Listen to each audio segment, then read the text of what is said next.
마태복음을 중심으로 한 공간복음을 강의하고 있습니다. 오늘 마태복음 11장 이제 16절부터 30절까지의 내용인데 크게 두 가지 내용이에요. 유대인들의 무관심과 무반응을 책망하십니다. 어떤 것이? 이게 이제 제목인데 오늘 공부하는 모든 내용들이에요. 서원을 읽을까? 예수께서 세례 요한의 질문에 답하시며 치료자 예수님이 그리스도이심을 자증하시고 요한의 영적 위치에 대한 말씀하시고 천국은 침노하는 자의 것이다 하셨습니다. 왜 이것을 서원을 썼냐면 천국은 침노하는 자의 것이다. 그래서 아주 적극적인 것, 긍정적인 믿음이 바로 구원의 아주 가장 필요한 자세다라는 거예요. 거기에 비해서 유대인들은 냉소적이란 말이에요. 그거를 책망하는 내용이 오늘의 내용이고, 맨 마지막엔 하나님을 사랑하고 의지하는 사람에 대한 하나님의 놀라운 초청이 이제 마무리를 짓는 거예요. 자, 1번. 복음 전파의 적극성에 대해 유대인들의 냉담한 반응을 아이들의 놀이에 비유하며 책망하십니다. 주님이 비유를 드셨어요. 아이들이 결혼하는 것을 흉내내거나 장례 치르는 것을 흉내내면서 울고 곡하고 이렇게 논다 이 말이에요. 그런데 전혀 같이 어울리거나 웃거나 이렇게 슬퍼하는 그런 감정을 갖지 아니하고 내깔겨 두면서 이렇게 비웃는다. 그거를 비유를 들어서 하나님의 놀라운 복음 앞에 그네들의 무반응, 무관심, 냉담, 이거를 책망하시는 거예요. 자, 16절부터 17절 한번 읽을까요? 이 세대를 무엇으로 비유할까? 비유하건대 아이들이 장터에 앉아 제 동물을 불러 이르되 우리가 너희를 향하여 피리를 불어도 너희가 춤추지 않고 우리가 슬피 울어도 너희가 가슴을 치지 아니하였다 함과 같도다. 그래요. 여러분, 복음 앞에서 냉담함은 하나님을 무시하는 일입니다. 두 번째, 이들은 요한의 절제 생활에 비해 자유로우신 예수님에 대해 요한은 미쳤다 하고 예수님은 먹는 것을 탐하고 죄인들과 어울린다고 비난합니다. 그러나 진리는 말에 의하지 않고 행함의 결과로 확인된다 하십니다. 이들은 이러면 이렇게 욕하고 저러면 저렇게 욕해. 예수님과 요한은 아주 생활이 아주 극과 극으로 바뀌어져 있어요. 요한은 절제된 생활을 해요. 거의 세상 것은 소유하지 않아요. 옷도 낙타의 털을 가죽 자체를 그냥 이렇게 걸치고 사는 거예요. 먹는 건 메뚜기와 석청뿐이에요. 그러니까 사람이 사는 것 같지 않은 아주 그런 절제되고 금단적인 생활을 하는데 비해 예수님은 금식도 안 하고 잘 드셔요. 거기다가 또 그들이 미워하는 죄인들, 심지어는 창녀까지도 같이 어우리시고요. 식사를 하신 거 알아요. 세리하고 밥을 먹고, 그건 아주 미운, 바리새인들이 봤었을 땐 이건 아주 무식하고 그리고 형편없는 짓이라고 말하는 거예요. 요한복음 미쳤다고 그러고 예수님 보고는 어떻게 자기가 지도자고 그러면서 그렇게 아무하고나 어울리고 희덕거리냐 이러면서 맹비난한다. 주님이 하신 말씀은 뭐예요? 옳고 그름에 대한 것은 말로 주장하는 데 있는 게 아니라 그가 행함의 결과를 통해서 증명되는 것이다. 요한은 보기에는 그랬지만 요한은 하나님의 사명을 갖고 세상을 책망하고 회개시키는 어마어마한 일을 한 것이고, 예수님은 행함을 통해서 전 인류를 구원하시는 일을 하신 것입니다. 주님이 이 말씀하신 것, 사람이 입으로 하는 것으로 되는 것이 아니라 삶을 사는 행함의 결과로다가 그것이 진리가 그리고 거짓이 분별되느니라. 너무 와닿는 말씀이에요. 아멘. 그 주님을 갖고 욕하고 그러던 놈들이 지금 어디에 있냐고. 지금까지는 관두고 그 당시도 잠깐 세월이 흐르는데 없어졌다 이 말이에요. 요한이 와서 먹지도 않고 마시지도 아니하매 그들이 말하기를 귀신이 들렸다 하더니 인자는 와서 먹고 마시매 말하기를 보라 먹기를 탐하고 포도주를 즐기는 사람이요 세리와 죄인의 친구로다 하니 지혜는 그 행한 일로 인하여 옳다함을 얻느니라. 아멘. 행함을 통해서만 진리는 진리가 되는 거고 거짓은 거짓이 되는 것입니다. 말만 번들어오는 것들은 절대 행함이 없습니다. 말만 하는 것입니다. 계속해서.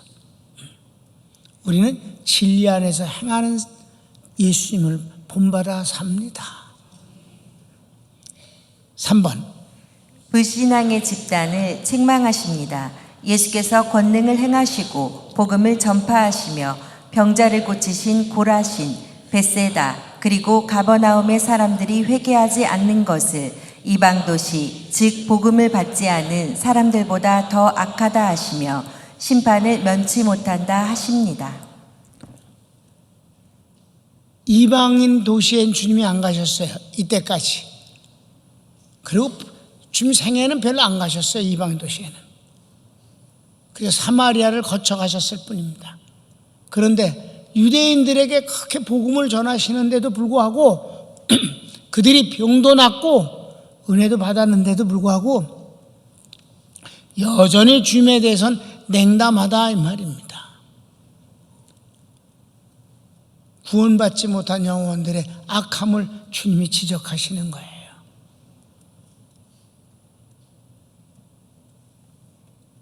자, 성경을 읽읍시다. 예수께서 권능을 가장 많이 행하신 고을들이 회개하지 아니하므로 그때에 책망하시되 화 있을진저 고라시나 화 있을진저 벳세다야 너희에게 행한 모든 권능을 두로와 시돈에서 행하였더라면 그들이 벌써 베옷을 입고 재에 앉아 회개하였으리라. 내가 너희에게 이르노니 심판날에 두로와 시돈이 너희보다 견디기 쉬우리라. 가버나움아 내가 하늘에까지 높아지겠느냐 음부에까지 낮아지리라. 내게 행한 모든 권능을 소돔에서 행하였더라면 그 성이 오늘까지 있었으리라. 내가 너희에게 이르노니 심판날에 소돔 땅이 너보다 견디기 쉬우리라 하시니라. 이 말씀은 주님이 자주 하시고 제자들에게도 10장에서 하신 거예요. 복음을 전하라. 그리고 축복을 빌어라. 그 집 위에 합당하면 네가 빈 축복이 내가 그대로 임하게 해줄 거다. 필요 없다고 하는 사람은 내가 부끄럼 당하지 않는다. 그 축복이 네게로 돌아올 것이니까. 그러나 너를 조롱하고 영접도 안 하고 그리고 괴롭히면 발에 먼지를 떨어버리라. 소돔 고모라 성이 더 견디기 쉬우리라. 그러니까 하나님은 예수님과 복음을 멸시하는 자에게 하나님은 거의 막 원수 취급하신다. 그러니까 여러분 사랑하는 사람의 복음을 전하려면 끝까지 해야 돼요. 주님의 원수를 만들지 말아야 되겠지. 그래서 이제 마지막 부분 메시아께서 초청하십니다. 주님을 사모하는 사람에게는 주님이 이렇게 하신다. 우리는 여기에 속한 사람이므로 감사하는 거죠. 그런데 우리 주님은 어떤 분이냐? 봅시다.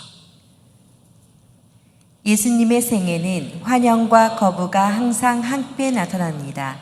그리고 복음 전파에서 언제나 같은 현상이기도 합니다. 그렇습니다. 예수님이 정말 너무 좋으신 분이잖아. 그래도 예수님이 환영을 꼭 받는 건 아니었다. 마귀에게 속한 자들은 예수님을 나쁜 분으로 만들어 소문을 퍼뜨린다 이 말이에요. 공산주의는 하나님은 없다. 있지도 않은 하나님을 만들어낸 것이 기독교다. 그리고 하나님의 뜻이라고 그래갖고 맹종을 한다. 그래갖고 노동자들을 착취하면서 그것이 바로 하나님의 뜻이라고 생각한 노동자도 거기에 속아갖고 그냥 끌려간다. 이런 식으로 공산주의를 이제 쭉 선전합니다. 거짓말로. 언제나 환영과 거부가 동시에 있고 지금도 그렇습니다. 그러니까 지금까지 거부하는 자들에 대해서 하나님이 책망과 심판을 선고하셨어요. 이제는 주님을 환영하고 주님을 사모하는 사람들에 대한 하나님의 축복이 나오는 겁니다. 1번, 예수님의 기도. 예수님이 기도를 어떻게 하시는가? 이 두 현상을 주님이 말씀하셔요. 가르치기 1번, 천지의 주제이신 아버지여, 천국 복음이 이 세상 지혜자들에게는 숨기시고 순수한 하나님의 자녀에게는 나타내 주심을 감사합니다. 순수한 여러분들, 하나님의 택한 백성들, 주님을 사랑하고 주님을 의지하고 주님의 말씀에 귀를 기울이고 아멘하는 사람들에게 하나님 그들에게 나타나게 하심을 감사합니다. 마귀는 상관없습니다. 25절을 읽읍시다. 그때에 예수께서 대답하여 이르시되 천지의 주제이신 아버지여, 이것을 지혜롭고 슬기 있는 자들에게는 숨기시고 어린아이들에게는 나타내심을 감사하나이다.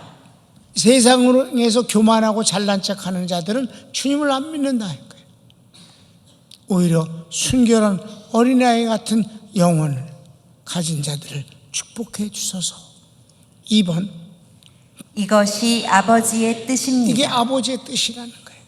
여러분, 얼뜻 보면 순수한 사람이 세상에서 손해를 보는 것 같아요. 그래도 여러분, 아닙니다. 온유한 자가 땅을 차지한다 하셨습니다. 하나님을 향해서 믿음을 지키는 사람이 모든 걸 차지한다. 절대로 악한 자는 부자가 되지 않습니다.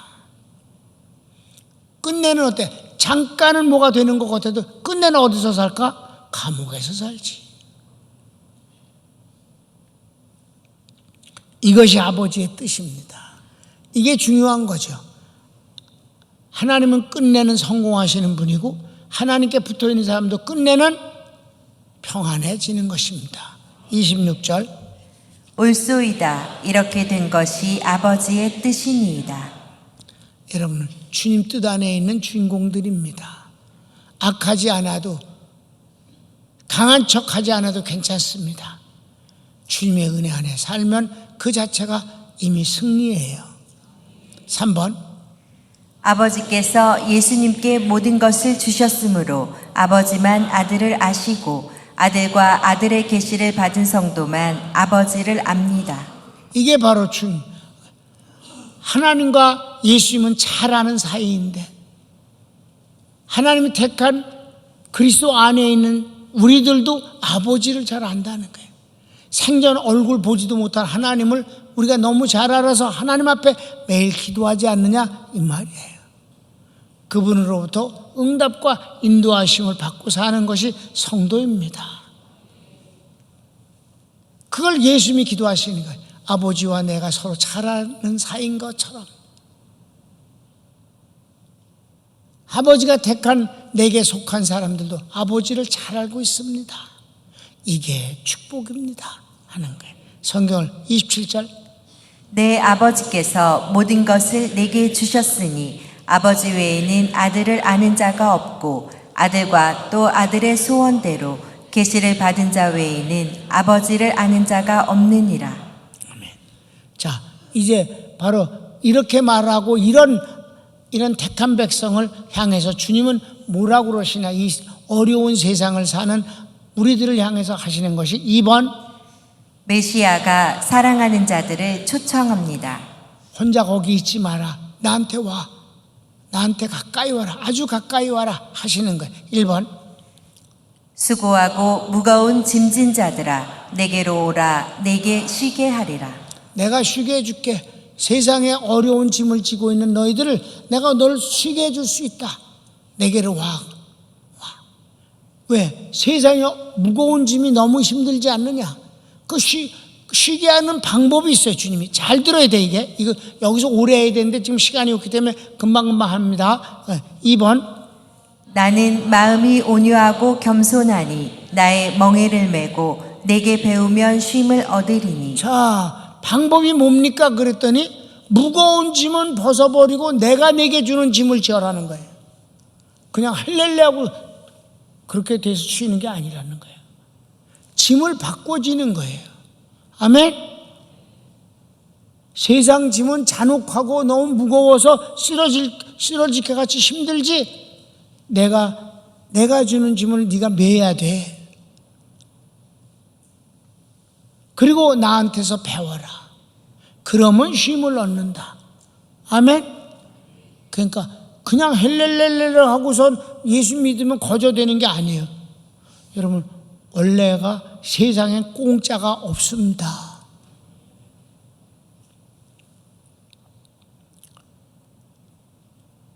왜냐하면 주님은 온유하고 겸손하신 분이기 때문에 내게 내 짐을 지고 내게 배우면 너 쉼을 얻어. 왜냐하면 성경 29절 나는 마음이 온유하고 겸손하니 나의 멍에를 메고 내게 배우라.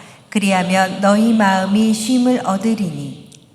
주님이 여러분에게 매라고 하는 어떤 사명이나 섬김의 짐을 거절하지 마세요. 그 짐이 곧 세상 짐을 버릴 수 있는, 거기서부터 자유로울 수 있는 비결임을 아시기 바랍니다.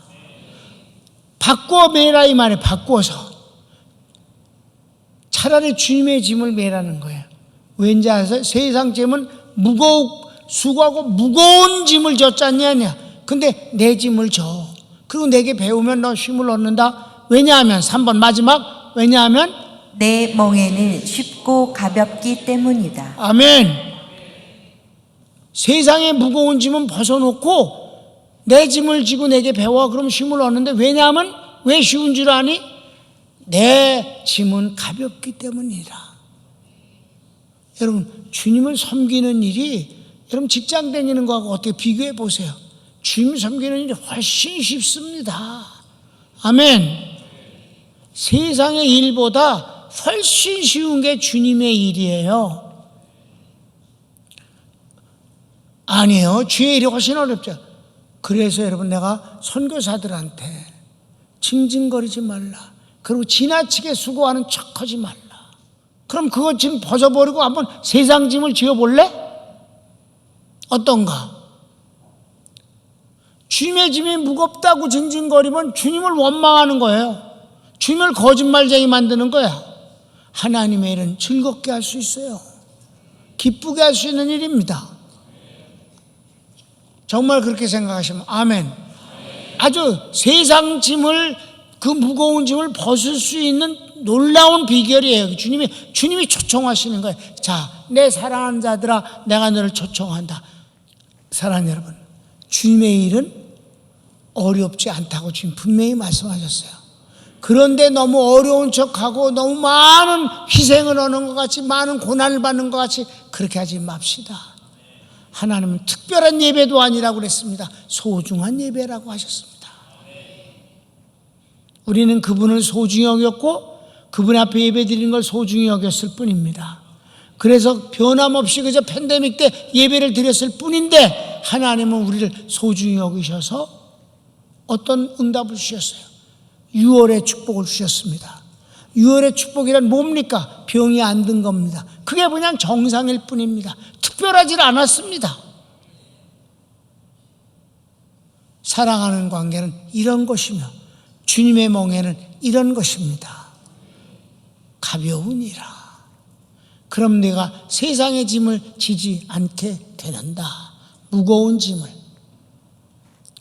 오늘 복음 좋지 않습니까? 절대 하나님의 일 공치사하거나 어려운 것을 많이 수고하는 척하지 맙시다. 특별히 기도를 공치사하지 맙시다. 기도는 할 뿐인 것입니다. 자기가 기도의 공로를 말하지 마세요. 기도는 할 뿐입니다. 내가 우리 형제 두 분에게 옛날에 그거 그렇게 해야 된다. 내가 뭐 기도했더니 저거 기도했더니 그렇게 말하려면 기도하질 말어.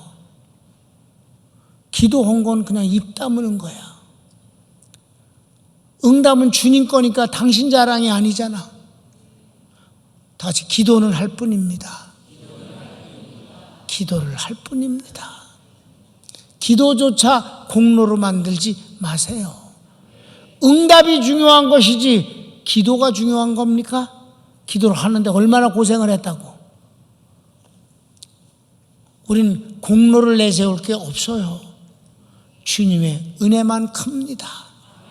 손을 모읍시다.